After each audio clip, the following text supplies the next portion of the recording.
All right. Good morning, everybody. Today we have Alaska Airlines Horizon Air to talk us about career event spotlight as a pilot. Um, but before that, let's do a little check-in. As you know, um, you need to check in. And if you have some questions, this is a great question document that you can reference to.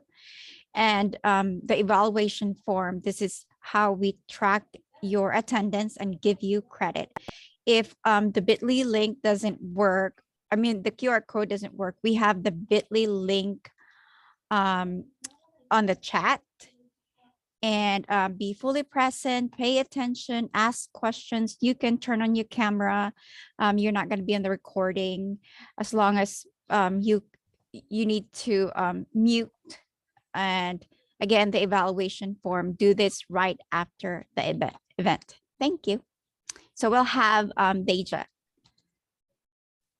Hi, thanks for having me today. I'm super excited to talk about becoming a pilot and some of the opportunities that Alaska Airlines and Horizon Air offer for students like yourself who eventually will be graduating high school and have opportunities to become a pilot right out of high school. So thank you so much. I'm gonna go ahead and share my screen and show you guys a little bit of information about Alaska Air Group. And today also Jeremy Shofit, our base chief pilot for Horizon Air, is going to be joining us as well to speak to some of the more technical components. And so I'm not sure, I can't see if he's on yet or not, but when it gets to that time, we'll be sure and he can do a short introduction then if he's not on yet.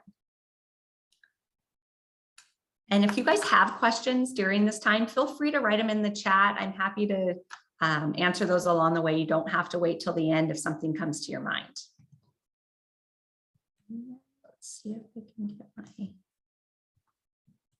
my... Okay, so I'm going to start out by talking a little bit about Horizon Airlines. And the reason I talk about Horizon first is for those of you that are interested in becoming a pilot, we'll talk kind of a little bit later about the path to get to the commercial world.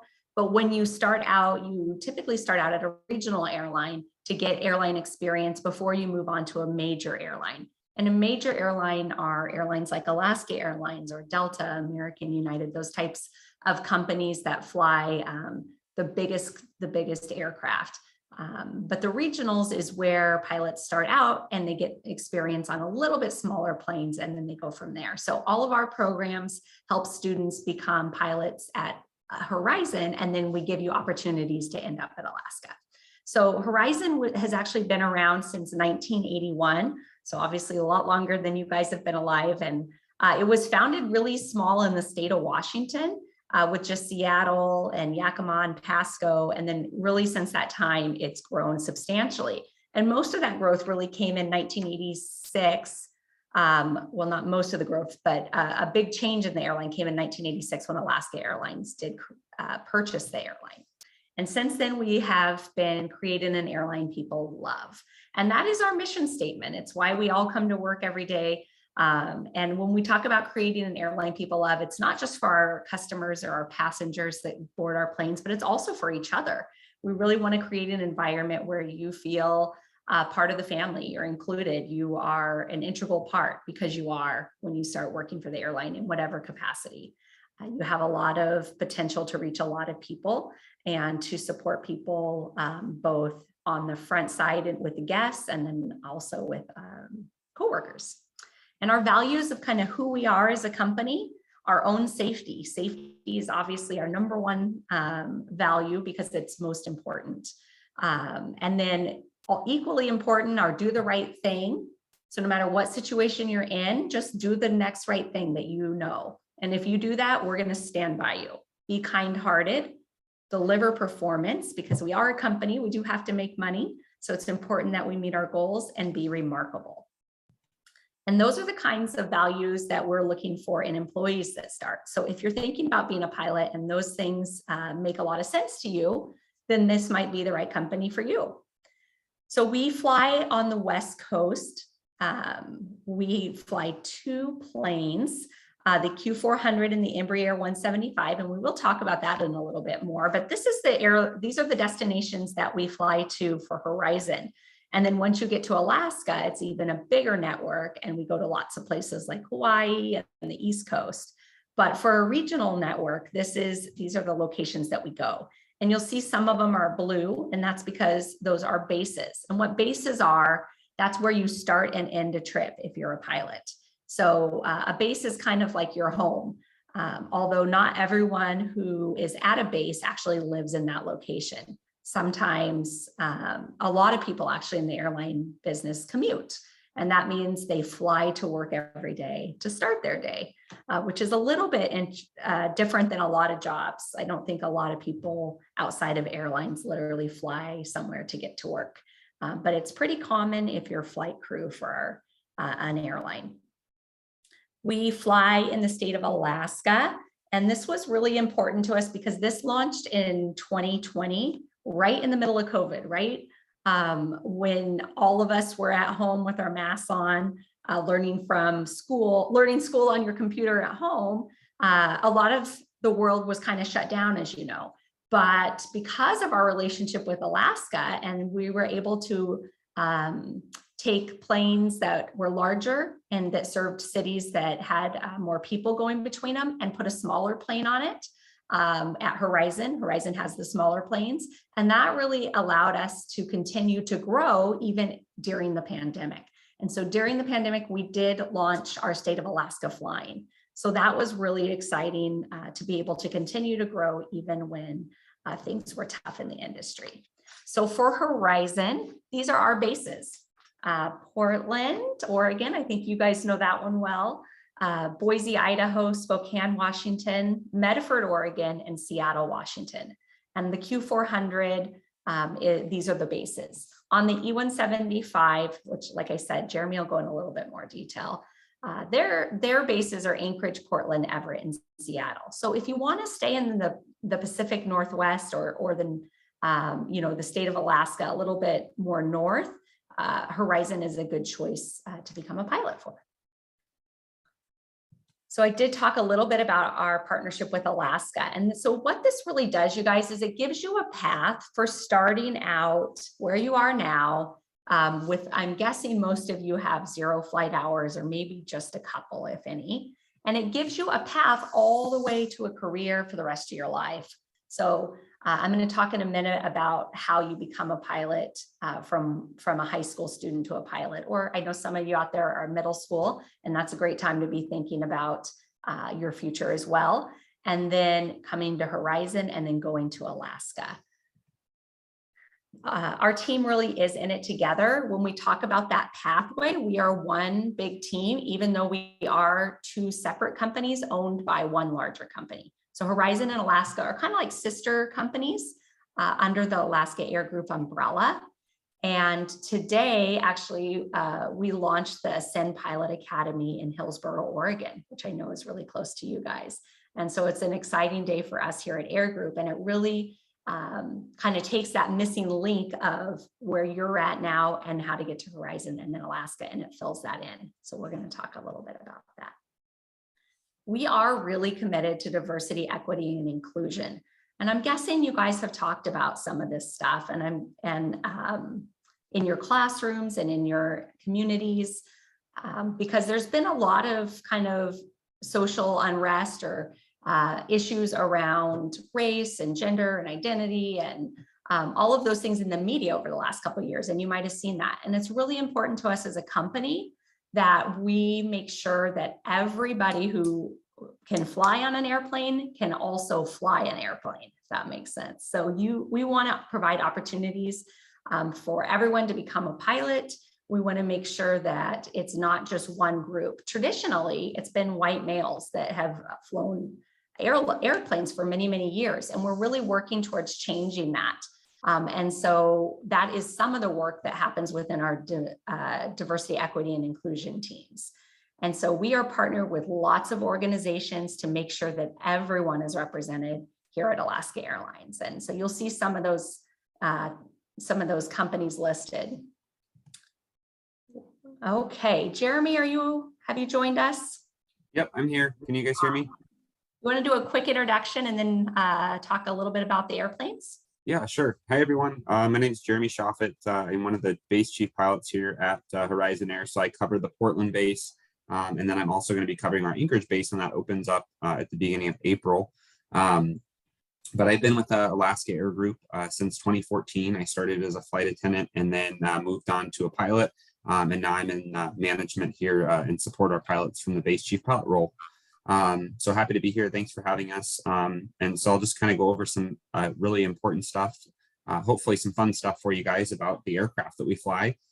So as Deja mentioned earlier, we do have two aircraft that we have in our fleet. We have the turboprop, which is the Q400, and then we have the E175, which is a jet aircraft that joined our fleet.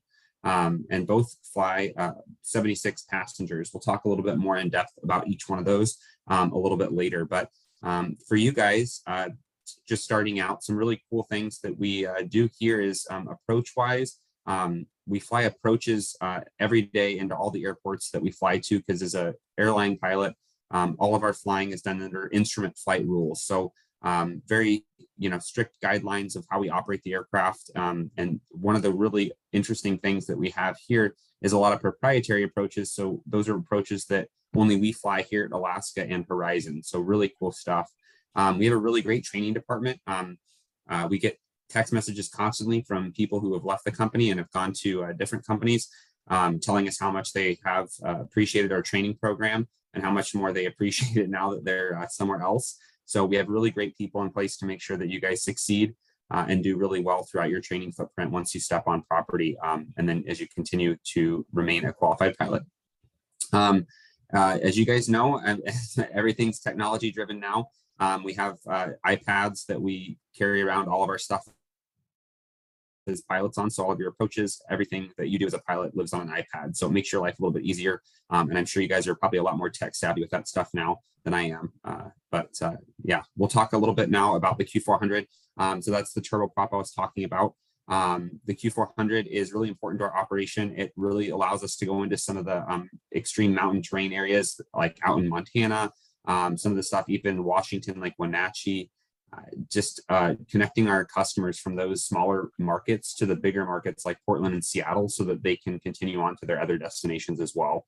It is two big jet engines though that turn the propellers, so it's still a jet.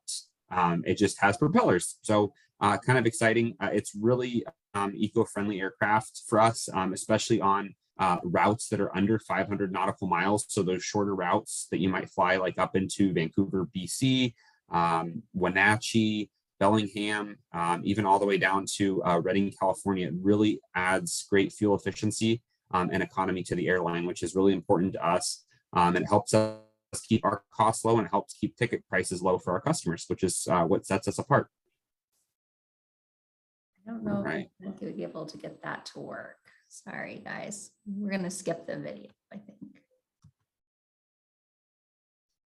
Oops. The turbo speed version for you guys out there.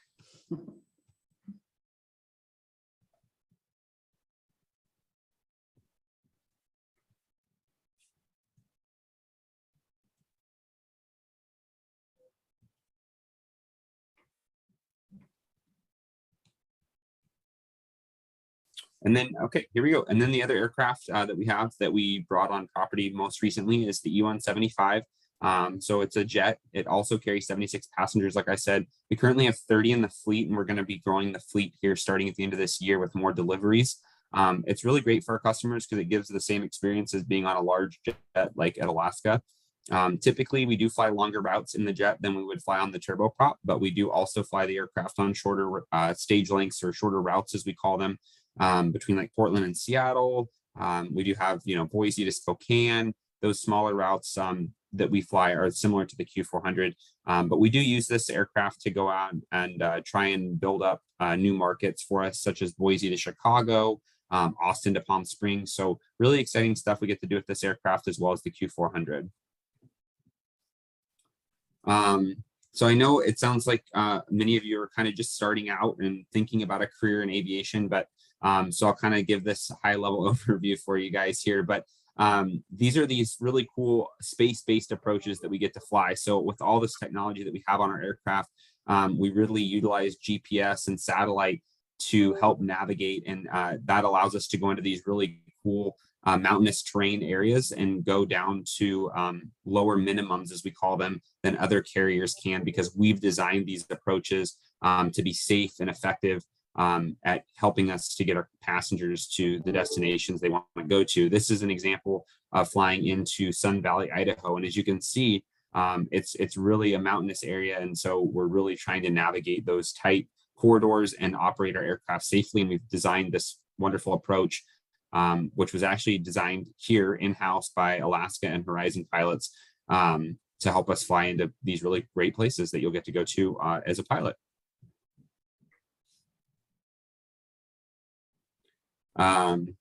So like I said, we really do lead the way in technology. There's a lot of stuff that we do with our aircraft that nobody else in the world does. We do a lot of really interesting things like hand flying Cat 3 approaches. What that means is it's a really foggy or really low visibility day, and you get to hand fly an approach using this system here called the heads up guidance system, or the HGS.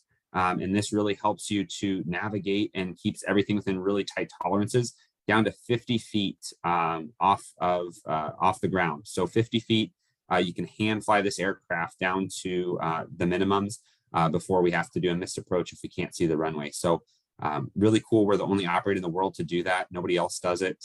They have this technology, but they don't have the approval to do the things that we do with it. So really great opportunity for you as a pilot to build some additional skills and really put the skills that you have already to good use.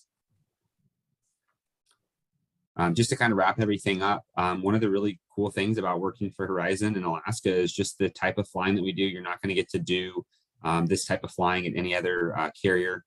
We do really fly from the West Coast to the East Coast and up and down and all around. And there's lots of mountains and really cool things to see.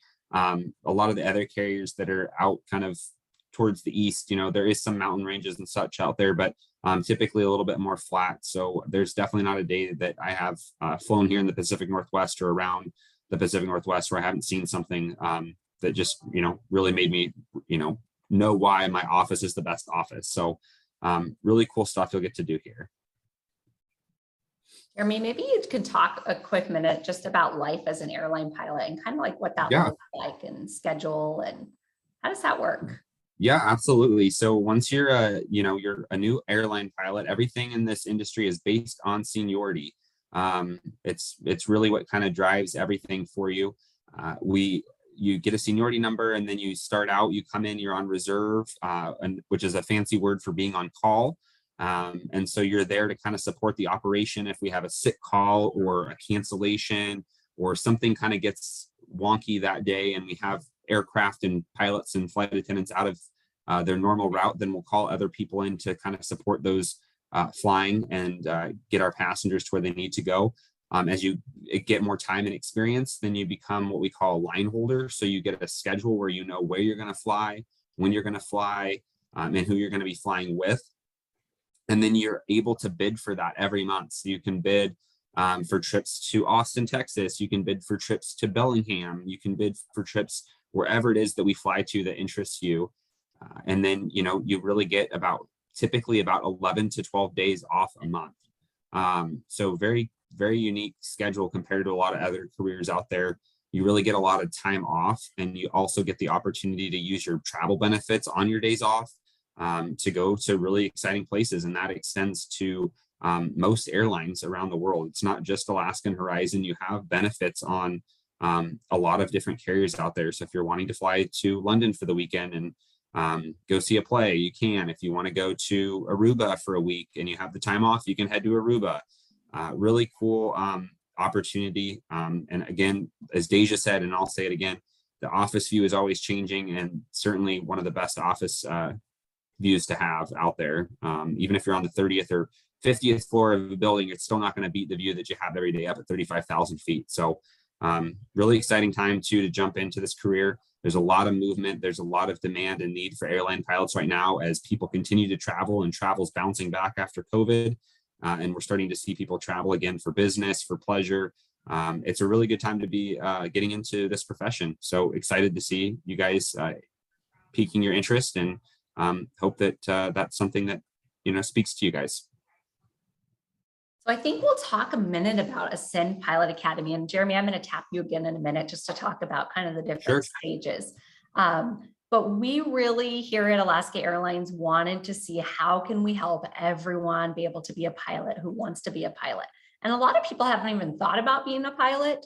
And this may be the first time you've really considered it as a career, but we want you to know that this is going to be an opportunity for you. And especially where you live, we just happen to be launching this in Hillsboro, Oregon. And I know that's local. So that's a really great opportunity for you, if you choose to be able to graduate high school and start your training to being a pilot. There are other opportunities besides this. I do want to make that clear. There are universities, there are community colleges that have aviation programs where you can go off in a traditional college, college or university, attend 4 years, get a bachelor degree while you're also getting your flight time. And those are amazing programs. And we are partnered with lots and lots of those programs as well. If you really have, you want to just go to a more traditional college experience. We also are partnered with all kinds of flight schools across the United States. If you want to go to a different school at a different location, that's okay too. But this program is the only one that Alaska Airlines has that can take you from 0 hours all the way to airline pilot right out of high school. So we started this to help provide financial support and a defined path for individuals to become pilots. And if you don't know somebody who is a pilot, a lot of times it's hard to know how do you even become a pilot. And so we are really making sure that you have really good mentors and people that are there with you from the very beginning, showing you this is the path, how to get there.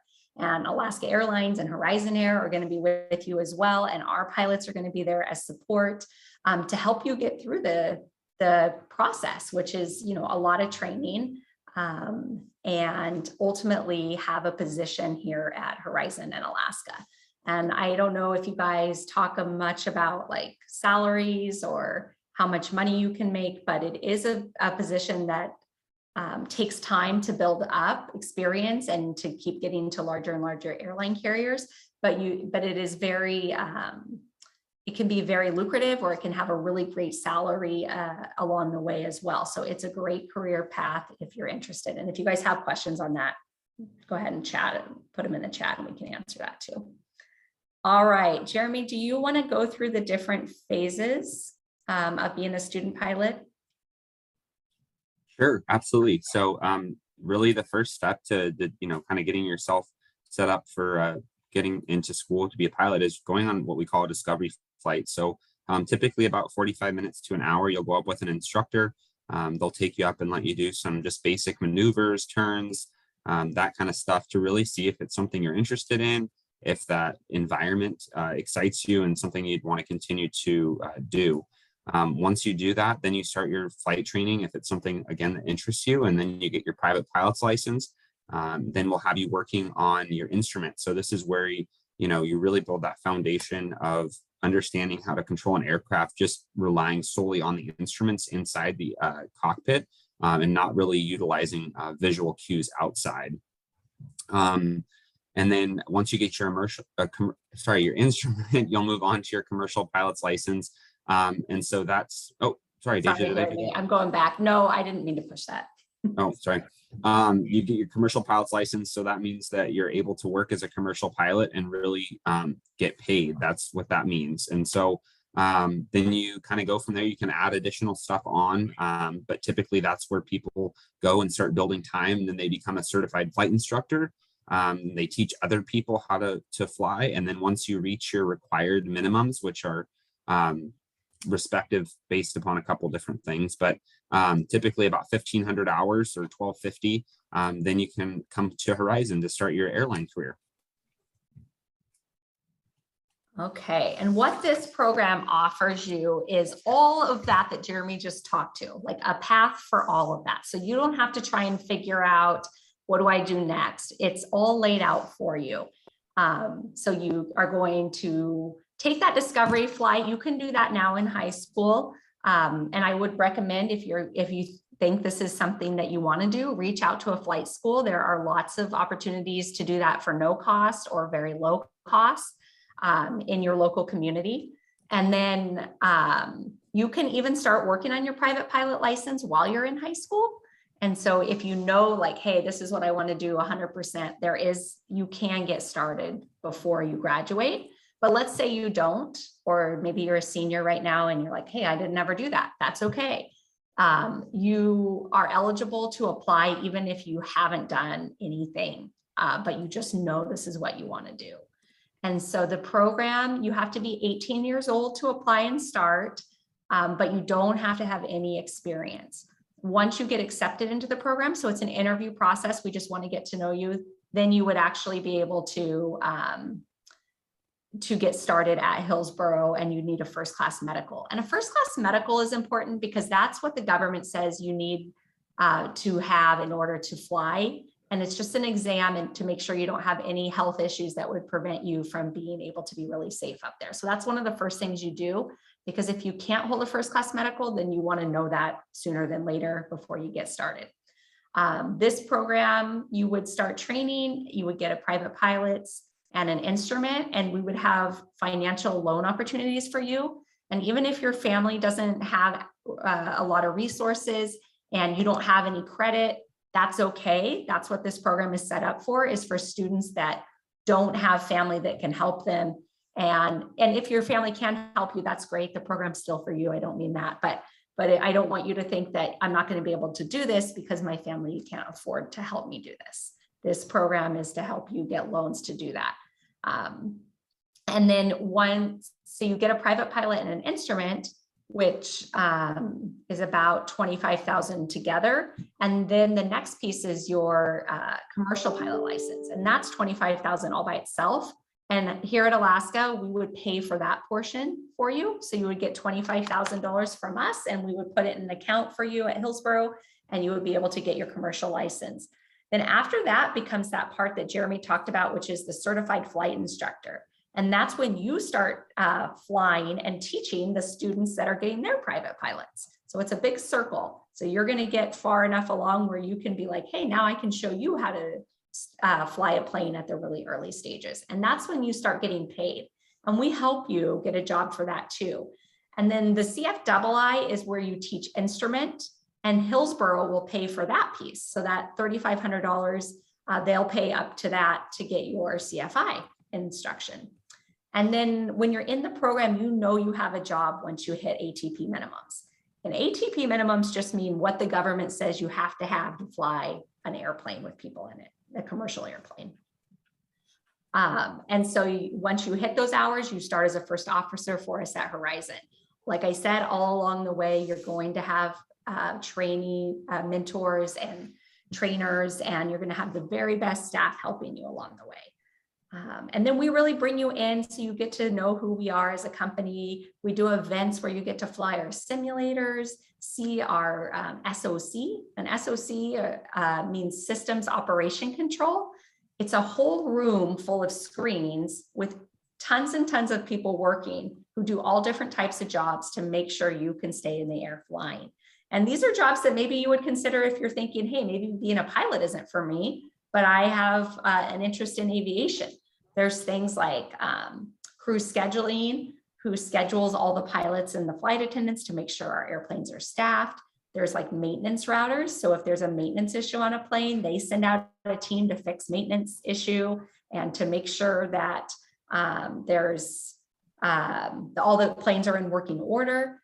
They do airplane swaps if they need to because of weather, because of maintenance issues.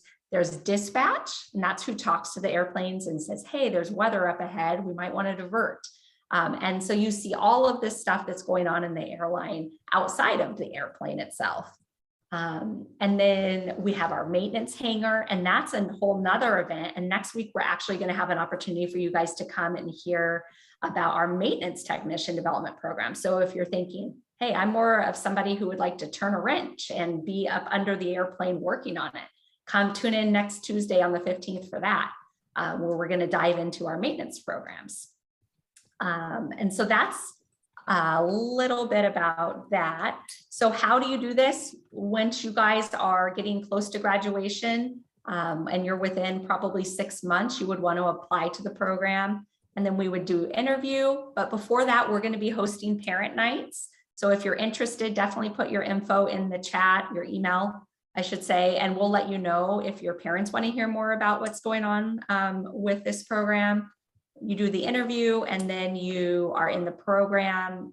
If you're accepted into the program, you commit to fly for us for 2 years, and then you don't have to ever pay back like the money that we gave you, the $25,000. It would just be the other loan portion. So that's a little bit about how you can get, that's one path, I should say, to get into becoming an airline pilot. And there are many more. And so if you're interested in other areas, I'm happy to answer questions about that too, or anything else. So I think we have some questions. I can see the number rising. So we are happy to answer anything or talk about anything you guys want to hear more about. Okay, well, I'll go ahead and read them out loud, and you guys can choose which one it kind of can explain it a bit better. So one student, so is the Q400 Cat 3 rated or no? And do you join the Ascend program after college, during, or before? So I'll answer the first part. So the Cat 3 is, yes, both of our aircraft are Cat 3 qualified. So the Q400 is Cat 3 qualified down to 50 feet, and also the E175 is Cat 3 qualified down to 50 feet. The difference is the Q400 is hand flown for Cat 3, and the E175 is going to be auto land. So it's the autopilot that actually lands the aircraft in those conditions. Jeremy, can you give us just a tiny bit about what Cat 3 would mean if someone Yeah. Sorry about that. So Cat 3 basically is just really low visibility operations. So I mean, very foggy, especially places that we fly to in the Pacific Northwest. We fly to, I think, 11 out of the 15 foggiest airports in the Pacific Northwest. So that's why this technology is really important to us in our operation. But basically, it just means it's very low visibility. And so this technology allows us to get even closer to the runway before we would have to do a missed approach and not be able to land, if that makes sense. So this technology really helps us get closer to the runway surface so that we can see the approach lights and the runway, and then continue to land if we are able to safely meet those requirements. And I'll talk a little bit about how this program is different. So there's different paths to getting all your flight time. Like I said, one of them would be like what I just talked about, the Ascend Pilot Academy. Another one is to go to a college or university and do your flight training there. So you would, let's say, join Central Washington University and do a 4-year degree. So you're getting a bachelor's. You can do it in anything you want, but you also could do it in professional pilots, but you could also do it in biology and at the same time be building flight time. And so you're building your flight time, you're learning, you're getting the ratings like Jeremy talked about, the private pilot, the instrument, the commercial, and you're attending college at the same time. So you're kind of doing both. And then when you graduate, you have to build your time as a CFI to get the ATP minimums. So that's another path. Then there's a community college path. And so usually with a university, if you do the professional pilot path, then a lot of the colleges have restricted ATP. So you need less hours because you're spending so much time in a certain kind of program that is very regulated by the government. And so instead of building 1,500 hours at a college, you only have to build 1,000. But it takes a little bit longer because you're also getting a degree, if that makes sense. So you're not just building flight time, you're also going to school and learning about more than just building flight hours and aviation. And then a community college also has programs that are 2 years, and then you only have to have 1,250 hours. And so you can go to like Portland Community College and take flight classes there and work on your flight time at the same time that you're getting a 2-year degree. And then we also have pilot development, which is just our regular pilot development program that gives $12,500 worth of funding. And you can go to any flight school anywhere and build time and do all the ratings, which is the private, the instrument, the commercial. And so there are different pathways. You don't have to have a 4-year degree to be an airline pilot. In the past, you pretty much had to. There was a big demand, or there was more people in the industry than there were jobs. And so they were very, very particular. Now it's the opposite. There is demand in the industry for pilots, and all of the commercial airlines have dropped the requirement of a 4-year degree. It doesn't mean that it's not a good idea to get one. We always endorse higher education and getting a degree. But now pilots are sometimes electing to do that after flight training. So maybe you get a job at Horizon and you're flying, and then you decide to go back to school. So there's different ways to do it. None of them are right or wrong. They just take a little bit different time, and they have a little bit different funding associated with them. But you have options. So this program is you would do and then get a degree after that, most likely. You could potentially take classes at the same time, but it might be challenging, at least in the beginning, until you kind of had a rhythm for how this would work. Okay. And then how does pay work? I've heard that you only get paid from when the doors are closed compared to when the doors open, sorry. So the way that pilots get paid is actually based on the parking break. So there's a couple different ways that we get paid, but typically it's going to be based on the parking break. So you get paid when the parking brake is released, and then you stop getting paid when the parking brake is set. But that is accounted for in your hourly rate for how we calculate that, if that makes sense. We have trips that not very often are very, very short trips. And so we have a minimum pay guarantee on the Q400. So it's a minimum of 4.2 hours a day that you'd get paid on the Q400. Typically, a pilot only flies 75 to 80 hours a month. The legal limit that you can fly per month is 100 hours, and then per year is 1,000. So that's why we typically have you fly between 75 to 80, so that it keeps you under that 1,000 for the year requirement. But again, that's all reflected in the hourly pay rate as well. And what I will tell you guys is kind of an easy, cheap guesstimate, I guess, estimate. When you're looking at a pilot's salary and they say, let's say our first officer first year pay, it's $48.60. So what you can kind of do, which will give you a rough estimate, is take that times 1,000. So it would be 48,600 about. And that's how you can kind of guess what your annual salary would be off a base rate of pay. That's for most commercial airline. Well, there's 1,000-hour limit for that per the FAA per year for a pilot. So that's about what you're going to be able to earn in a year. But let's say that you move on to Alaska and you're a captain there after 20 years. You know how much they make them? They make more like $260 a flight hour. So that would be $260,000 a year. So there's a big range. You start out making less money, but it continues to increase. And even if you say, hey, I'm just going to stay at Horizon, we have pilots making over $200,000 a year as captain, and they do check airmen and they make other wages. So you can really go up from the base salary. But if you're trying to figure out how much is this job going to make, ask for the hourly rate if you're at a commercial airline, and then you add 3 zeros, and that's about what you're going to get. So I think this got answered on the first question, but a student currently goes to Beaverton School District, and they're outside of the Hillsborough area. Could they still join the Hillsborough Ascend program? Yeah, they totally could. You could, Beaverton isn't that far from Hillsborough. You could drive into Hillsborough every day and go attend school there. There's also housing around there if you wanted to live really close.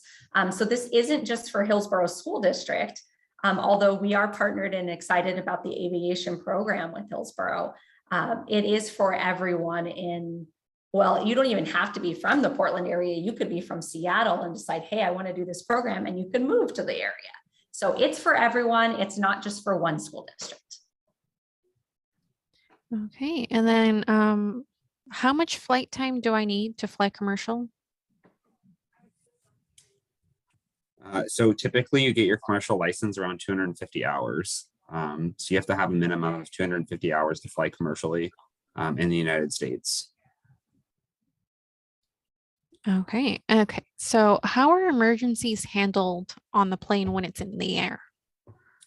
So that's what your training is primarily focused around, is dealing with those emergencies in the air and how to handle those. And so once you do get on at Alaska or Horizon or whatever carrier that you work for, they train you based on their operation specifications, and the manufacturer of the airplane works with that company to create what we call a quick reference handbook, or a QRH, or a QRG, that you reference when you have an emergency. And then that's kind of what details what you do.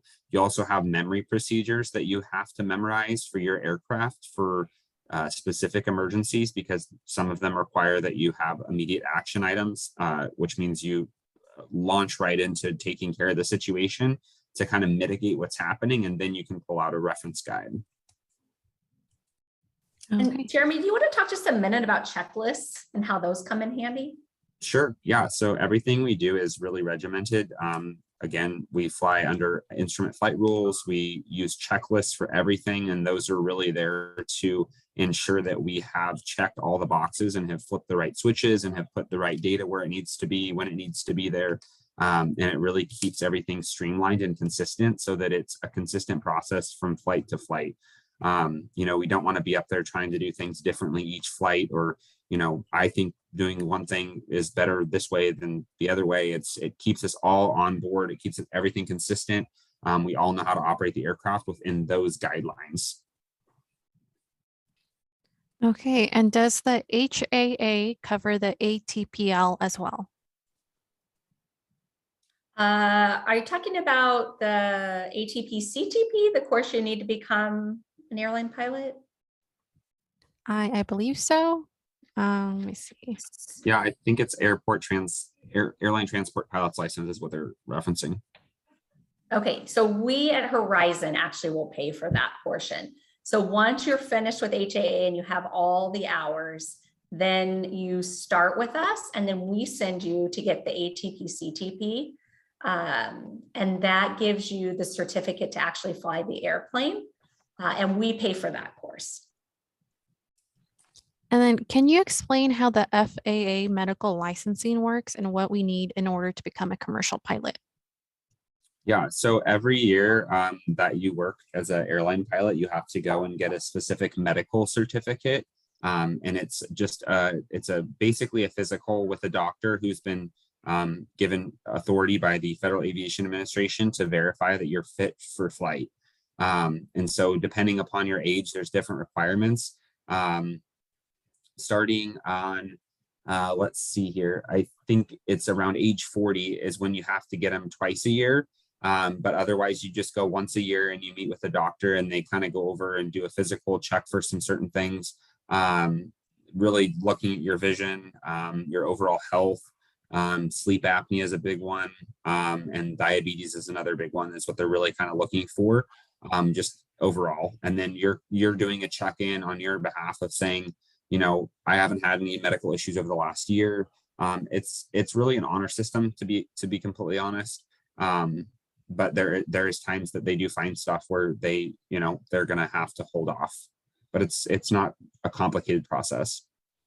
And I will add, because a lot of people have heard like, hey, if I have glasses, I can't be a pilot. That's a common one that we get.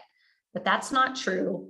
In the past, there were some military requirements where you had to have 20/20 vision, but that's not the case with commercial airlines. You just have to be able to correct your vision. So you have to be able to wear contacts or glasses and then be able to see fully at 20/20. So don't be scared. If you have glasses, you're still going to be able to pass a medical exam. They're looking at things like, is your heart okay? Because if you are, let's say, have a heart condition and you're very sick, and at any moment, they think you could have a heart attack, it's not going to be a good idea for you to be flying a plane full of people around. Yeah. So they're looking for big medical issues that are going to be a problem for everyone else if you're flying a plane. Kind of basically, that's what they're looking for. Okay, and I think you kind of spoke about this too. Would becoming a private pilot have a similar path as an airline pilot, such as with education, or is that different?